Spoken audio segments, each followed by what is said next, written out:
Hi, and welcome back. Today we will finish off chapter 15, Arunny's story. And Arunny is remembering when she is a little girl and she is sitting in her mother in law or her future mother in law's lap while she's weaving. I wasn't, because at the beginning of the novel, Monk really lays out quite thoroughly what it was like for the people to live during the Khmer Rouge's reign of terror. So I was hesitant about adding it within the ladies' stories. And I ended up doing so because 1979 wasn't that long ago. And the trauma inflicted during that time really it exists today. So it would impact Arunny's family. So I did include it. And this section that I'll read from you today, I still remember the day that I wrote it so long ago because after I had finished it was just one of those moments where I was like just overcome with it. Like I really was feeling what Arunny's mother in law must have felt like during that time period. And that's why I've decided to share it with you today, too. My shoulders are already creeping up. I noticed that a lot as I've been reading, especially during the difficult sections in the novel. My shoulders are creeping up to my ears. So here we go. One afternoon, when I was sitting on my mother in law's lap, watching her fingers as I always did, I turned to her face and asked her about the diamond pattern she was working on. There was a scar above her right eye that caught my attention.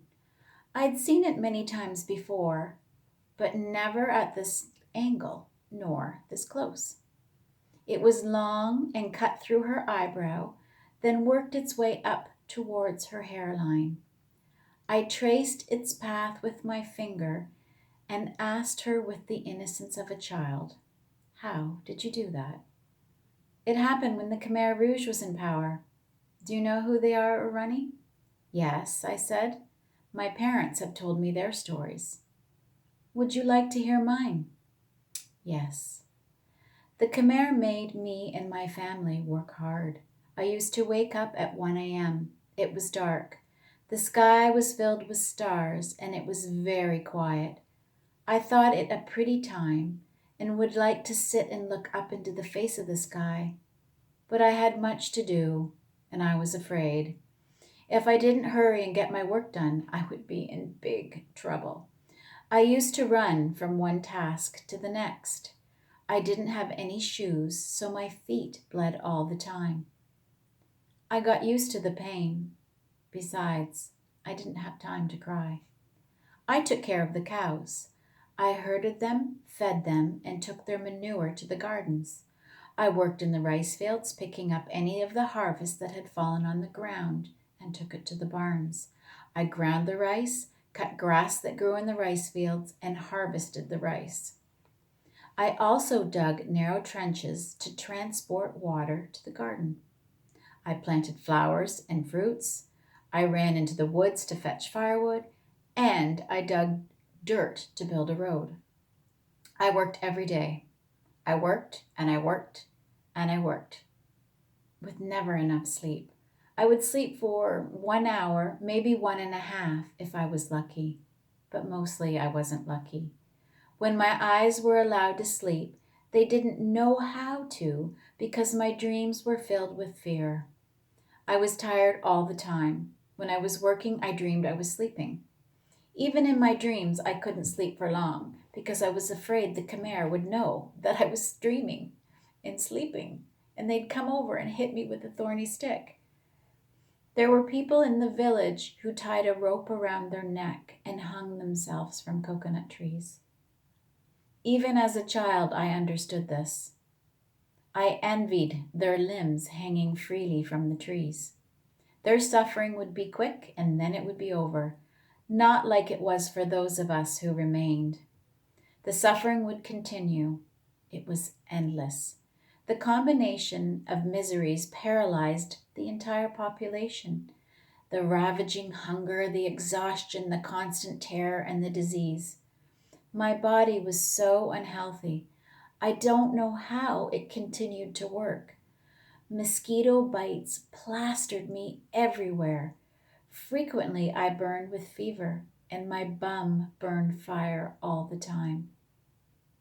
My mother in law paused, collecting her thoughts before she carried on, while I continued to sit in her lap, my small hands tracing her scar in an attempt to erase her pain. I ate leaves, plants, and dirt to try and take away my hunger, but the hunger would never go away. One day, after I'd already been working for up to 14 hours, my hunger was making me crazy. I thought my stomach would rip open and blast all over the fields. I sat down on the ground and shoved handfuls of dirt into my mouth. I pretended it was beautiful food like we used to eat before the Khmer Rouge came. I shoveled more dirt into my mouth until I couldn't fit any more in. The dirt was spilling out onto my chin and into my lap. I could not swallow fast enough. I couldn't make the hunger pains stop talking to me. Desperate to make the pain stop, I put more dirt in my mouth, swallowing hard until I choked, choking up on the reddened earth. One of the Khmer soldiers came by and shouted at me, "Stop, stop," but I couldn't stop and I couldn't make the hunger go away. My mother heard the commotion and ran to see what was happening. I could see her crying and I heard her pleading with me to stop eating the dirt. A soldier hit her hard across her cheek. Her blood splattered across the front of her shirt, and I continued to scoop the dirt in my mouth. "Stop! I command you to stop!" the soldier yelled.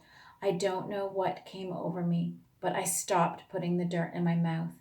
I sat up straight and tall, and I looked into the eyes of the Khmer. He looked back at me hard. "Get back to work," he told me. I didn't protest. Suddenly, I felt so very tired, and I didn't care what happened to me. I had no fight left. So I curled my body into a tight ball and lay my head down on the earth that was covered with my meal of dirt. I woke 4 days later. My mother was tending to my wounded body. It was dark. I could see the stars smiling at me through the window. The moonlight softened my mother's swollen and bruised face.